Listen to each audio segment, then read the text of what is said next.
people want to build and tokenize on Stellar because it's built for that. Tokenization and payments were the two things that we hyper-focused on since day one. And asset tokenization for the real world, we want to be there, bringing all of these assets for everyday financial services onto the network. Privacy is the opportunity because all the traditional financial infrastructure is not going to be built on blockchain unless we have the privacy solution. And Stellar wants to be able to make that happen. As far as the mechanisms, there's been talk about zero knowledge proofs and other types of things. Is Stellar developing its own or using any type of models that are out there? We actually like to be able to build these things with partners so that we can think through like what their needs are. This episode is brought to you by Uphold, which is a great crypto platform that makes it easy to buy, sell, and stake crypto assets. Uphold has over 300 plus cryptocurrencies, including Bitcoin and all the top altcoins, and they offer a crypto staking on over 19 crypto assets. I've been a user of the platform for many years. They are safe and reliable. They don't commingle or lend out your crypto funds, and they are 100% reserved. You can review their transparency report. Uphold also offers an amazing rewards program where you can earn up to 5.25% on stablecoins. This rewards program also allows you to get 24-hour early access to new tokens that they list. And to participate, you just simply have to open the app once per month, deposit $50 once per month, and trade $50 once per month. And the stablecoins that they support includes Ripple's RLUSD. You can earn up to 5% on that stablecoin and 5.25% on USBC. So if you'd like to learn more about Uphold and all the great services they offer, visit the link in the description. Hey folks, welcome into the Thinking Crypto podcast. I'm your host, Tony Edward, and joining me today is Denelle Dixon, who is the CEO and Executive Director at the Stellar Development Foundation. Denelle, great to see you. Great to have you back on. Tony, it's so awesome to see you. Thanks so much for having me. Yeah, Denelle, we've spoken a couple of times, I believe, over the years. I've followed you and, of course, the Stellar Development Foundation. You've often spoken in front of Congress and talked about crypto legislation and the things that we need to get going. And, there's been a lot of developments around Stellar as well. So I'm excited to go through the details there. Maybe we can kick it off with the Stellar Development Foundation's privacy strategy and what's your goal there and plans and so forth. Yeah, well, privacy is the opportunity, and it's the opportunity because TradFi and all the traditional financial infrastructure is not going to be built on blockchain unless we have the privacy solution. And Stellar wants to be able to make that happen. And so it's not going to be a one-to-one match. If you think about privacy in the off-chain world, it might be a little different. But we need to be able to take the benefits of blockchain and what blockchain has to offer and take the needs from the consumer and the business privacy that we're hearing from the traditional financial infrastructure and implement that. So this is an area that, first of all, privacy has been near and dear to my heart for many, many, many years, and things that I've advocated for also before Congress, but before I came to Stellar and before I got into the space regarding privacy and the importance of it. And so it's really fun to see these worlds merge and for us to be able to be hyper-focused there right now. Absolutely. You mean, Denelle, we don't want our healthcare information, our private data out there in the blockchain for everyone to see? This is the interesting point, is that when it's not that different from way back when I was working at Mozilla and advocating for protecting user privacy. And we talked a lot about an API to me, let me let you in to my world. Don't just take what you want from my world. We actually have the opportunity to sort of make that work here in a really beautiful way. And so we're thinking about confidential transactions that could be at the balance level, that could be at the send and receive level. It's ways to be able to repurpose that immutability of the blockchain history and the blockchain archive and protect that, but also make sure that the individual and the business's information is protected as well. So I think that this is a great space for us. Yeah, absolutely. Much needed, like you said, institutions, this is going to be a big requirement because certain information, obviously, they don't want out there. As far as the mechanisms, there's been talk about zero knowledge proofs and other types of things. Is Stellar developing its own or using any type of models that are out there? Well, you need the base level for ZKs to be in there. We really, really like it when the ecosystem comes and has ideas. We actually like to be able to build these things with partners so that we can think through what their needs are. Building in the dark doesn't really help. We need to be able to understand the real world impact of what a solution is and what users might want. So we have a few folks that we're working with when we think about what it takes for them to be able to reach their users and what their users are demanding, whether those be businesses or end users. And using those and to create the privacy solutions that way is a really important thing. But certainly ZK-proofs are in there. You have the primitives already somewhat on the network, and we're going to add more primitives to it so that others can build on it. This is how you build an ecosystem and how you make sure the ecosystem is involved in what you're doing. Yeah, absolutely. Now, you mentioned, institutions, and one of the things I wanted to discuss was the adoption of Stellar for tokenization, where you have Centrifuge, Ondo, PayPal, Red Swan. I was just looking at RWA.xyz. I see Stellar is number 8 as far as total value tokenized on the chain. Tell us about what type of institutions are building here. What are some of the things they're tokenizing and more? Yeah, importantly, we're number 2 when it comes to treasuries, and we've been number 2 for a really long time behind Ethereum. And that's what we see a lot of opportunity space in. And people want to build and tokenize on Stellar because it's built for that. We've thought about tokenization since day one. Tokenization and payments were the 2 things that we hyper focused on. And asset tokenization for the real world, we want to be there where the real world, bringing all of these assets for everyday financial services onto the network. And so we have the compliance layer that's built in. We have all of the things that traditional financial infrastructure has wanted and now sees, oh, wait, it's here. And it's actually easy for us to do that. And it's really exciting to see that. So we want to meet the real world demand with what's available on the network. And I think we're doing that. And so you see that there's a ton of growth there, and there will continue to be growth. There's lots of, like the ones that you just mentioned, they just launched actually at Stellar at our Meridian event in Rio this year. And now we're going to see a lot more of them come to the network too. So it's been great to see, frankly, what we built, 11 years ago really be leveraged and come to fruition and really like meeting the demand of the ecosystem today.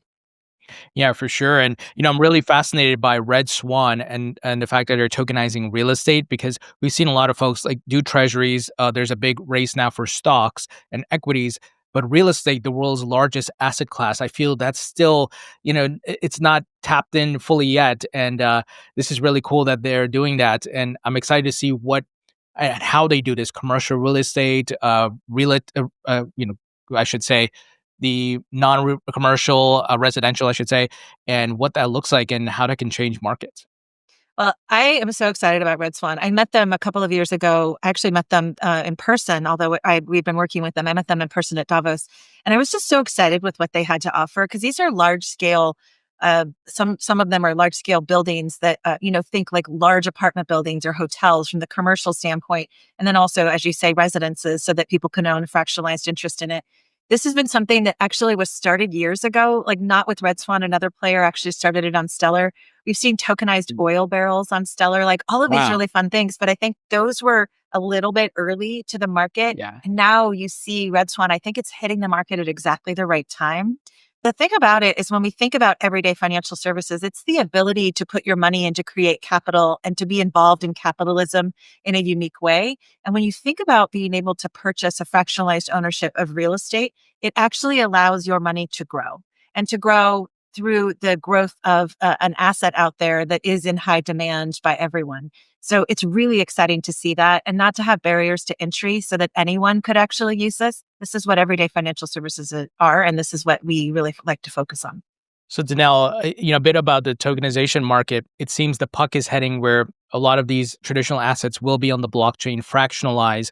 You'll be able to put them to work in DeFi, and we're going to have almost 24/7 markets, maybe for some assets, not all, but also more of a global reach, more liquidity coming in from different parts of the world. Do you see it that way? And what are some of your expectations maybe by 2030 for the tokenization market? Yeah, I think that the way we think about Stellar, certainly in 2025, 2026, and beyond, is scalability and usability. And a lot of it is focused around tokenizing these assets and making sure that these assets can be leveraged across all markets. So when you think about they're not all of them are quite ready for the DeFi platforms yet, but they want to be. Not all of them are quite ready to be used for payment mechanisms, but they want to be. And so we need to let a little bit of the policy and the regulatory environment catch up with what this technology can do. But I love that these players are thinking ahead and they're trying to figure out like what are the things, like if you think about paying with stablecoins, that's amazing. But if you think about the fact that you can hold a US backed treasury asset and then also make payments with that US backed treasury asset, so that you're also, the money is sitting there working for you and you get to leverage payments just like a traditional money market fund where you used to be able to write checks from it. It's pretty great. And to make that sort of on a global scale, which is what we're seeing, is also really wonderful. So I think, and then to be able to put them into yield bearing, to put them into pools so that you can generate yield from it, just create so much opportunity for the end user, whether that be a small to medium sized institution or an end user, an individual. So I think that we want to meet the market demand. The real world assets are going to be part of that, and bringing those to the blockchain are really important. But I completely agree with you that this is the place that we're going to see a tremendous amount of growth, because this is just another rail for them.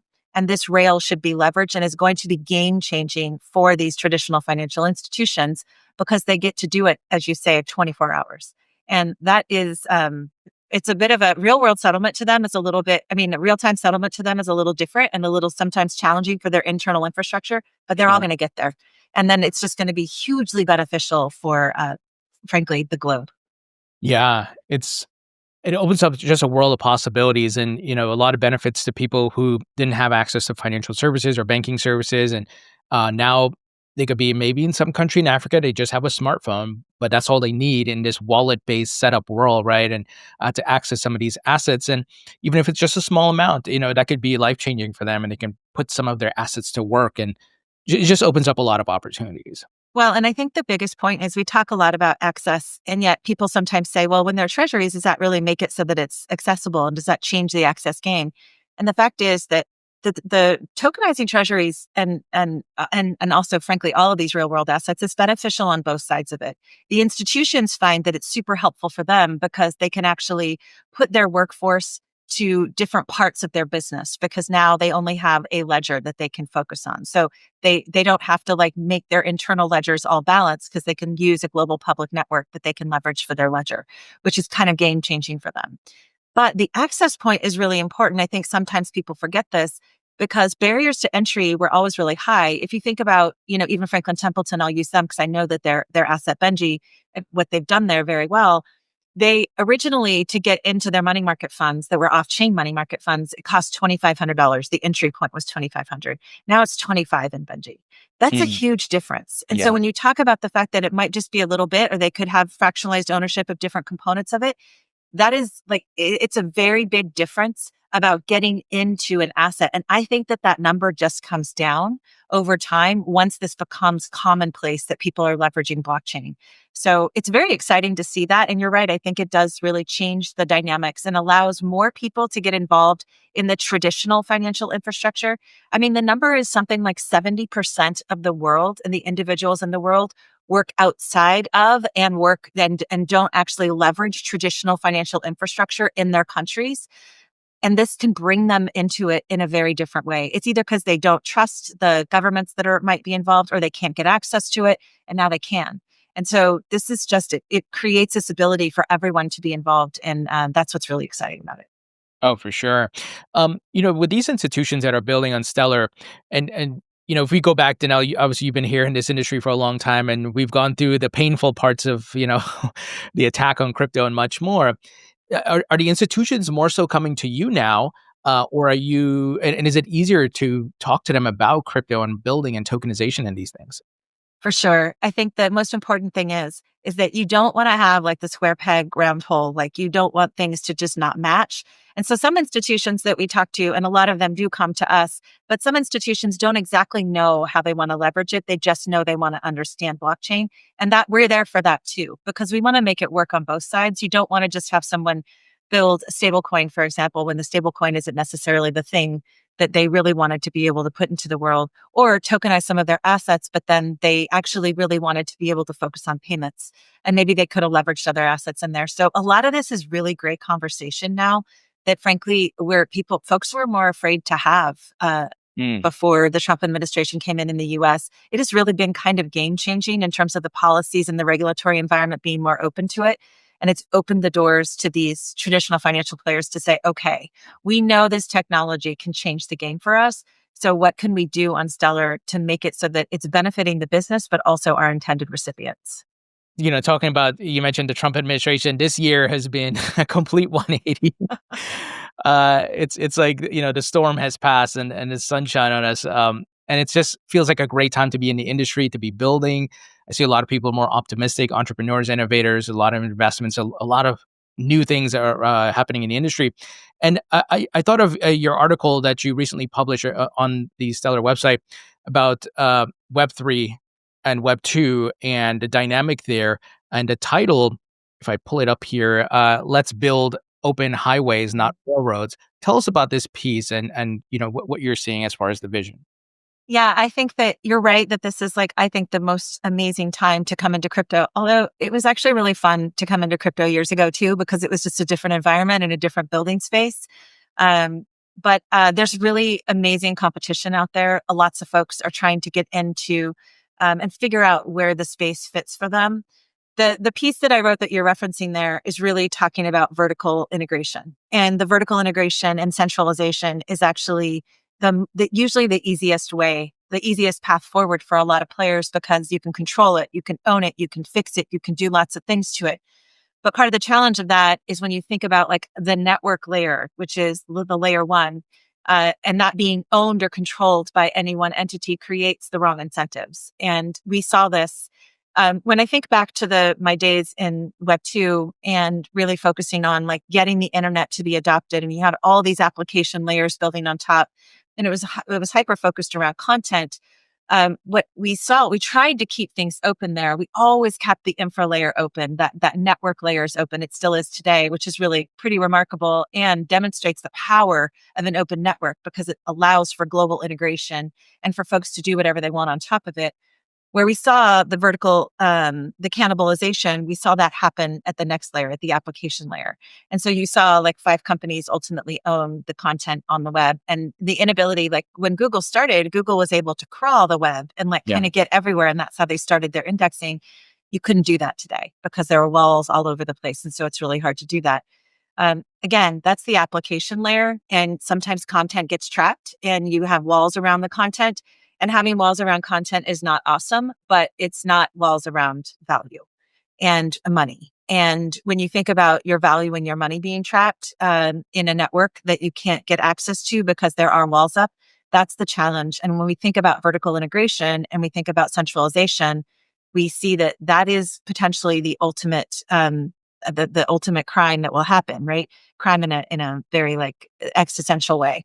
Because what we have right now is the ability to move seamlessly throughout, not just on Stellar, but also Stellar with bridging to other networks. You have the ability to go to the networks that most suit you based on the things that are beneficial to you.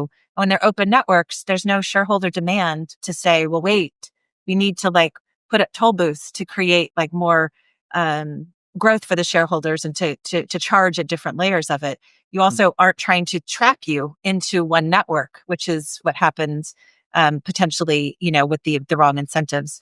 And so we have to be very mindful of making sure that we have blockchain rails that stay open, stay interoperable. You have to build standards around this. We have to be very focused around this network layer. So think about the internet. The internet is open and it's the layer that everyone can build on top of. Yeah. The networks should be open and should be the layer that everyone can build on top of. And so that's the goal. And that's why I wrote that, because I just saw so much of this happen back in the early days of the web. Oh, yeah. I mean, obviously, you were previously the COO at Mozilla. So this is, you have the pedigree here. So I love your piece because I think it's a good reminder and to make sure we don't, like you said, repeat the mistakes of the past. But what do you think about kind of the dynamic that's forming where you have the public blockchains, but you have companies building their private permissioned blockchains, but they're building bridges? Do you think that's okay and it's needed in that way? I mean, if you think about sometimes, I don't think that people necessarily need to have these private networks. I think that is a stage for them. Once they get more comfortable, they'll ultimately move to the public blockchain because it's just easier. One of the things that's really important about open networks as well, so if I just think about open source, is that you have lots of people all around the world who are building to make sure that the code is right, to make sure that if the code remains competitive, that the outcomes are right. You don't just have one opinionated body that's going to tell you what you should and shouldn't do. That's a really important part of openness, which lots of people forget. And so when you have a permission network, it's very similar to what happens today with traditional financial infrastructure. A lot of times this is closed code that they're using. And when you have closed code, it's upgraded from time to time, but it's upgraded by a very opinionated body. The same could be true with the private network. And so you need to just be mindful that the best way is for that interoperability layer. I do think it's staging. I think what happens is that they get comfortable with the blockchain technology using these private networks, and then eventually they'll move to the public network because it saves them money. Make sure that they're on the best, highest performing software, that they're getting all of the ability for the compliance that's built into all of the networks and certainly into Stellar. So I do think that we'll see more if we keep focused around the importance of openness and global and not permissioned. I think that we'll see a lot of players eventually move to that. Hard question for you. I'm curious what you think or how you think players like Google with their browsers, Chrome, and even the social networks like Facebook and much more are going to integrate blockchain. And in addition, do you see with the clarity in the market, they all launch maybe tokens where you have kind of the token economy. These big companies and brands have tokens. Yeah, I mean, I think it's funny. Like, there's a lot of folks that are going to get into the stablecoin and the game, the token game. I think, and I think that there's actually room for some of it to happen. And usually, what happens in that is that that'll shake out the players that are most involved and actually have a reason to be able to have those things. I think if you think about blockchain, it could be the payment layer for all of those things. When I was building a browser at at Mozilla, we were building Firefox, one of the things I always wanted was a tip jar. I just wanted a tip jar in the upper right-hand corner of the browser that you could easily tip and do these microtransactions. And we actually couldn't do that because the microtransactions were so costly at the time. Well, blockchain makes it really simple. So if you think about leveraging blockchain in all of these different assets that they hold as these large institutions, I think it could be like that payment layer that comes through. You can integrate Google Pay with it. You can make it so that you can actually pay globally without any kind of friction. You can lower the cost. Hopefully, the end users benefit from it. Whether or not the tokens are going to be the things that it's a utility token, it makes it actually super seamless, right? It might make it really easy for them. Could be rewards tokens, like it's fine for companies to want people to stay within their networks, but people should get benefits for staying within those networks. Yeah. When I say networks, I mean like like Google or, Apple. If you want to stay within that wall, you should get a benefit for it. So maybe they issue some kind of a reward token. Those things are all able to be done and available on Stellar and other networks. And so I think that you're going to see a lot of sort of play in that space. But just like we saw in the early days of the web, applications came in, they offered tons of different things. And then eventually, like, everything shakes out. And then the ones who are successful because they're offering end users, businesses, and individuals alike what they want and what they need. And those players will ultimately survive. I'm just going to be there in the background, constantly yelling about this need for us to stay open at the network layer. Everything else people can do their thing on, but we just need to stay open at the network layer. Oh, for sure. Some of the ideal things that I would like to see is like the example you gave. If it's Amazon or Apple, they have their own rewards token. It's interoperable maybe with other brands where I can go spend it at other brands. If I choose to leave it on the platform, maybe it earns me some rewards, like some sort of staking rewards. Or the more I keep it on the platform or whatever it may be, the more discounts I get in my purchases over time. And I would love the web monetization of having a tip jar and being able to monetize that way. And maybe it's different crypto assets or stable coins or things like that. That would be really cool. Well, and if you think about it, how cool is it? And this is easy to do on Stellar and on most layer ones, is that if that asset that you received as like a loyalty asset or a reward asset, then you could easily like convert that through the decentralized exchange or something into another asset and then move over to another platform. Like, this is actually what you can do with this tech stack. So I'm not at all like, I know that everybody is issuing stable coins right now and everybody's trying to figure out like where they play. Ultimately, I think that it's actually good for the market to have access to the opportunity to see like who's serious, who's going to stay in the game, who's going to do this thing and make it so that it's super valuable for us. I'd rather have 50 stable coins on Stellar than have one ourselves, because I think that that's like the market needs that. I also think it's really important to think about local stable coins. So at the country level, like if you think about those assets. So I'm really excited to see where this all plays out. But ultimately, I think it's really important that the end user benefits from it One of the things we kind of got wrong in Web2, and this is where I spend a lot of my energy and a lot of the pieces that I focus on around privacy, but also just around monetization, and also just the openness, is that we got it wrong with the privacy piece because users gave pieces of themselves but didn't get a lot of benefit from it. I used to always talk about this value exchange. If you're going to give something up, then you should get something in return. And that didn't always happen. And frankly, with privacy, I think it sort of became like you didn't actually know most of the time when you were giving a piece of yourself away. We can't, like, with an immutable archive history and immutable record like blockchain, you can actually see the pieces of yourself that you're giving away. And so I think there's an opportunity to make this so that the user benefits and the user wins, whoever that user is. And that's what I want to see with blockchain. Yeah, well said. And so far we've seen that stablecoins have been the killer app of blockchain. That's a statement that's been floating around or out there, maybe because that use case is getting a lot of penetration in the real world. But I'm excited to see what else is being, is going to be built and how users, can leverage that. And one of the things I've been thinking about is maybe something that will help people to recognize the value of blockchain in addition to stablecoins is we have AI deepfakes and new things that are popping up, and it's hard to verify. Is this real? I see people sharing stuff. I'm like, this is not real. This is like Sora or whatever it is. But if you leverage blockchain on those platforms and you date stamp it and you put, the history of where this is from and who published it, that could help us verify. And this is going to be a real problem, it seems like. It's so interesting that you talk about that. I think that's absolutely true. I think that there are going to be blockchains that are going to come up and that will be their core focus area. And I think I love that. It's actually the funny part about it is, Tony, this is exactly the issue that we had to deal with the content providers way back when in the early days of the web, when the content providers were like, wait a minute, this is not our content.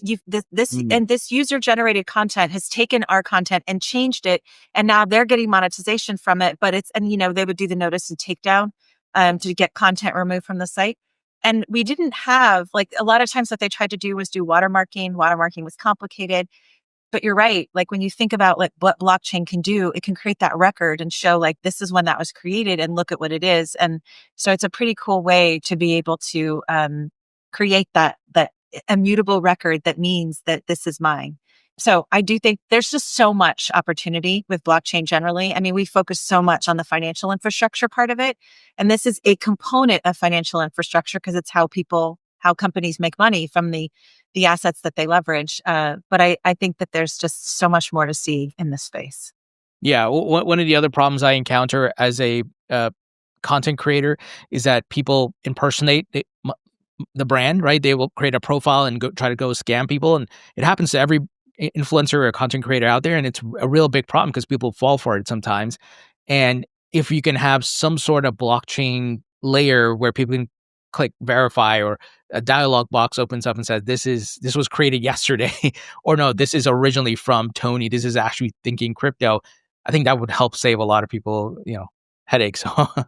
Yeah, I absolutely think that there's going to be, because of those two coming together, the amazing use of AI there's a lot of good to it, but then there's also a lot of challenge with it. And there's going to have to be that balance. I'm really excited to see there's legal components to it. And sometimes I put my legal brain to work and I think, like, how do we actually make this so that you can still protect your likeness and your image in a world like this? And it's really cool to see the people that are working on this now and leveraging what they can, which is the new technologies as AI, but also as blockchain. Oh, for sure. Then jumping back to stablecoins, because you mentioned that you would rather have Stellar be a layer for multiple stablecoins rather than create one. Obviously, with the Genius Act passed, you got a lot of stablecoin players entering the market, even from the state level. I think North Dakota recently said they're going to do something. Wyoming launched one. At some point, there's going to have to be some sort of consolidation, right? Denelle, everybody and their grandma can't have a stablecoin. Well, I think it's an interesting dynamic. And I think, again, like, we're in this great phase that maybe we should have been at 5 years ago, where we had more regulatory support in the US, because we would have seen some of this happen and we would all be at a different place. But I think about blockchain technology, and certainly when I think about Stellar, we're like 11 years old, but we're still at the phase of we're not yet walking. Like, if you think about like human evolution and like human development, and we're like to the place, or maybe we're walking, but we're not yet running. And so it's okay. Like we're in this space where lots of challenges and lots of opportunities are going to present themselves. And I think one of them is the fact that Genius Act allowed the lots of folks to get into the stablecoin game. And I think that this is beneficial for the end user ultimately, because the end user, whether they be businesses or individuals, are going to get to choose what they're going to engage with. And I'd rather see more than less, because I hate to see consolidation happen too early, because you want to have that competition. You want to have like the best technology to win. You also want to have the players who want to stay in the space win. So it's not just like someone who's in it and then like, stablecoins weren't really what we wanted. But you're going to see people that did a stablecoin and then they're like, wait, actually, we're okay leveraging someone else's stablecoin because we really wanted to focus on the payments angle and create a payment platform. And you're going to see people who are like, no, we're in this and we want to do it. So I'm actually really excited about it. We have lots of asset issuers who have issued different types of assets on Stellar. And I think it's going to be really valuable. I do think one of the important things that we actually are spending a lot of time thinking about is the local stablecoins. When we first started, and actually when I came to Stellar at the Stellar Development Foundation, there was this idea that we wanted it anchored to be representative of every asset in the world, every fiat-backed asset in the world. And we wanted that because we believe that that's the best way to trade. That way you're respecting the currencies that are for each country, but you're also leveraging the beauty of the US dollar or the euro to be able to transfer and to be able to make this. And a lot of people want to hold those assets. And so we focused there, and we actually went out very early, and there were a lot of assets that were built at the local currency level, in the global majority, like think about countries all over the world. But then there wasn't the liquidity. I actually think now, Tony, that we're going to see people really focus around those currencies, because central banks in those regions are going to want to protect the value of their currency, and they're going to be comfortable with dollars coming in, but it's going to need to convert to the local currency so that they're not dollarizing the world. And I don't think that we want to end up with the dollarized world. So I'm really excited to see what happens with these countries that are already thinking like, okay, how do we protect the stability of our currency? How can we still bring money in to our country, even if it comes in as a dollar? Let's convert it to either is it a stable coin? Is it a CBDC?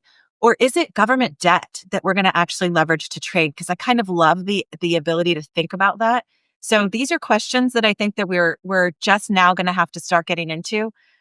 We don't want to see a dollarized world. We want to see the dollar be leveraged as often and as comfortably as they can. But we also want to see local governments really take control of their own currency and the protection of their assets internally.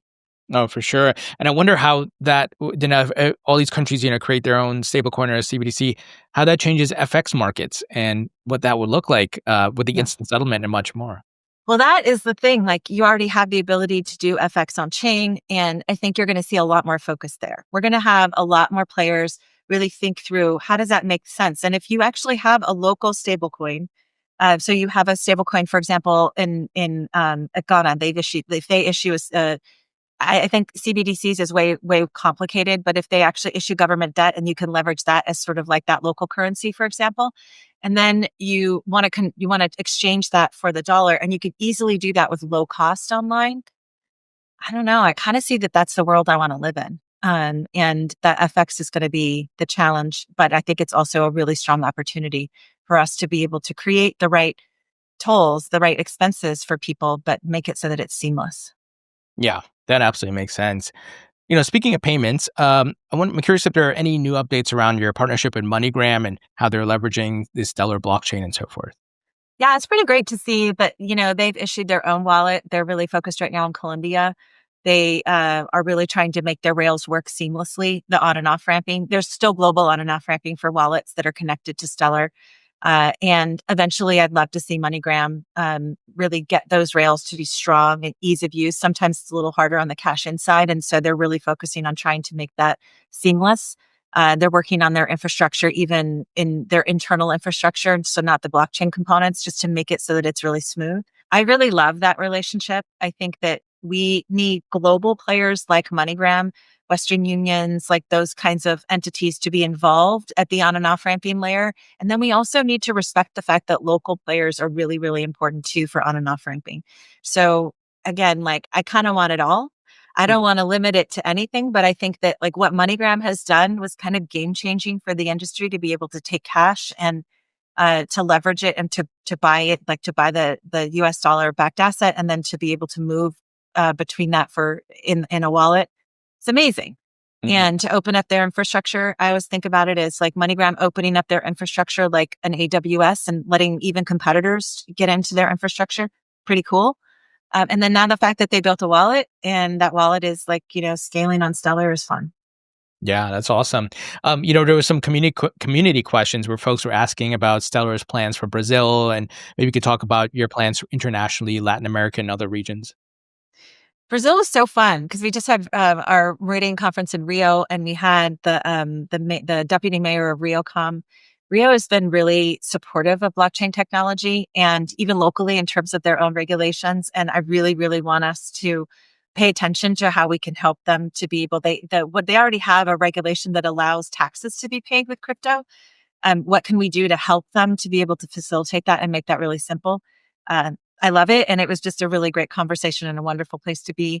Brazil is, the largest market in Latin America, South America that has a tremendous amount of innovation. They've always been like very forward and very much first, even in the Web2 days on policy. And it's really wonderful to see that. So, we've always held very tight relationships in Latin America and South America, lots of builders in the region, and we're going to continue to focus there. We actually hired Jose from PayPal. Jose is my chief growth officer at this Oh, point. yes. And yeah, and he is like, it's amazing because it's not just, we're focused on Latin America, South America, the African continent. If you think about just EMEA generally, we are now ready. One of the things, Tony, I'd say is that there have been a lot of years where I've had folks internally say to me, we need to hire people globally. We need to hire people in all of these regions. And I didn't think that we were necessarily ready to do that and to scale at that level. And we are now. So Mhm. scaling on the growth metrics globally is our plan. It's our plan and focus for 2026. And Mm. having Jose be a part of it has been really fun. He's been here for just over 100 days, and it's been great to have him. So I think that our plans are go big and don't go home. That's awesome. And I know Jose well, followed him over the years while he was at PayPal. So that's a great pickup by you guys. And he's got a lot of knowledge around crypto and payments and much more. I wanted to ask you about ETFs because there's a lot of altcoin ETF filers. The SEC has changed the way they approach ETFs, where it's much easier now to get them approved or at least filed. Um, I know Grayscale has an XLM ETF product. Are you talking to other filers to launch products around XLM? Well, I just saw actually a story come out today that Wisdom Tree just launched an ETP in Europe. And so with XLM, I think that what's really important about the opportunity for that is it allows people who wouldn't necessarily get into the crypto space and get into understanding these ecosystems without that. And it gives them a way that they're comfortable with engaging. And so I think that you're going to see a lot more of these. Lots of folks reach out to us about these kinds of things. It's not sort of our space in terms of like, if they want to do that, then that's like they see value in it and they see value for their consumers and their businesses that they're working with to do that. But big picture, from my standpoint, I think it's really important and really wonderful to see new players engage in the ecosystem surrounding the Stellar network. And if that's the way to get them to do it, then I think that's another way that is another avenue in. And on the other side of the token, you got digital asset treasury companies. This trend continues to grow, and many of them are putting crypto assets on their balance sheet. It all started with Bitcoin, Michael Saylor, and MicroStrategy, but now tons of folks are doing this with publicly traded companies. What are your thoughts on that trend? And are some of these folks approaching you about adding XLM to the balance sheet? For sure. We get approached quite often around these DATs. And, I had to spend some time really trying to understand the value of them. What I love about the opportunity, we're a foundation. We focus on growth of the Stellar ecosystem. And we're one entity that spends a lot of time trying to make sure that we get the messages out, not just about what's happening with the SDF, which is actually not as important as what's happening with the folks that are building on Stellar. And the DATs done well are actually another avenue to be able to go out to these and to create even a larger ecosystem around a network like Stellar. And so from that standpoint, I think they're interesting. And I think that they provide another opportunity for people that might not purchase that asset on the market themselves, but they can feel more comfortable purchasing a company that's growing an ecosystem around an asset and purchasing equity from that. So I think it's an interesting trend. I mean, I've read a lot about the fact that some of them will be consolidation. There'll be consolidation that will happen there, which is also sort of part of just like the way the world works in everything. So I think this is one of those times where I see so many really interesting opportunities out there to demonstrate the value of not just Stellar, but like all the different ecosystems that exist. And if this is another avenue in, I think it's great. Yeah, and also I feel like they're trying to compete with ETFs. I personally prefer ETFs, and now that the SEC is going to approve these specific altcoin ETFs, including like XLM and so forth, I don't necessarily see the need to invest in a company that's holding the asset. But people do different things with different assets, and they maybe there's some sort of arbitrage there. But anyway, Well, I I think digress. that it might be, Tony, the fact that some of these companies, it looks like, at least from my vantage point, that they actually have that operating business that they're working. And then this is their treasury side. Mm, And on that treasury side, they're really focused around bringing attention to the good things that are happening in the ecosystems themselves. And so I think it's a little bit different from an ETF from that standpoint, but I hear you. You have to just like figure out as an investor what makes the most sense for you. But I do think that the DATs, at least the ones that I've seen go to market, and certainly Michael Saylor, sort of like the pioneer of this, like he's done a lot for Bitcoin and the Bitcoin ecosystem, mm. and not just for the asset itself. Yeah, that definitely makes sense. I wanted to get your thoughts on the Clarity Act. That's stuck in the Senate right now. We got government shutdown. Well, let's say the government opens back up. Are you optimistic this thing could pass this quarter, maybe by December? And what do you think this means for the industry and even for Stellar? I want to say I'm optimistic. I'm going to be honest and tell you, I think the government's got a lot of things that they need to take on. Sure. And, they folks really wanted to get the clarity. They wanted to get clarity on the Clarity Act this year. We wanted to Mm, get that like kind of through. I think that what that does is it just tells the world like what regulatory body is responsible for what things. And it creates the lane for the SEC and the lane for the other regulatory bodies to be able to focus on digital assets. And I think it's really important. I've advocated for the Clarity Act before it was called the Clarity Act. mm, I sometimes think that even at different points, the Clarity Act hasn't brought clarity. Like there have been a lot of things in there that have actually muddied the waters. So I think we need to be careful about trying to push something through that is not going to create what we want to create, which is, again, the identification of the regulatory bodies and making sure that digital assets are commodities until they're not, and really thinking through those kinds of things, and which agency is going to be responsible for that. That's what's important, and we need to make that happen.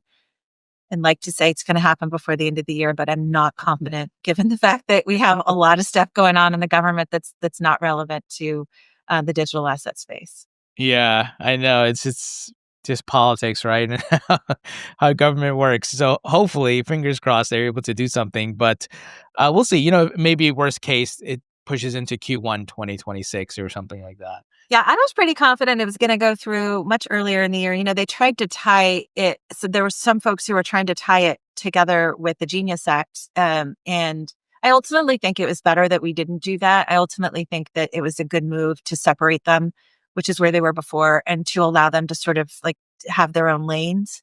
But yeah, I want to see it happen too. Maybe Q1 next year. Who knows? We might all get surprised and it could come to light in this year. But I think, yeah, this government's got some challenges. For sure. Final question before I let you go. You mentioned, part of your 2026 roadmap was the international expansion. Just curious if there's anything else you wanted to highlight that's on the roadmap. Well, I think privacy and scalability. If you think about what we care about for 2026 and what we cared about for 2025, but it's going to be much louder and much broader in 2026, is scalability and usability. We need to meet the real world demands on Stellar, and particularly those demands when it comes to everyday financial services. So you're going to see us really, really focus there. And, I think that we've stretched a lot over the last, I'd say 8 years, and we've really stretched into even Sorbonne growing the smart contract platform. We've done just so much. We've Yeah. seen the smart contract platform on Stellar increase 194% in TVL year on year. And that was at the end of Q2. It just continues to grow. And so I love where we've gone, but we need to focus on scaling and really creating this usability in the market. And that's what we're going to do. Awesome. Denelle, love it. Love all the initiatives and everything that's going on. And I'm sure we're going to have to do another interview, maybe Q1 2026. And, maybe Clarity Act will be passed there then, and then, some new updates as well. But thank you so much for joining me. Pleasure to be here, Tony. Thanks for having me.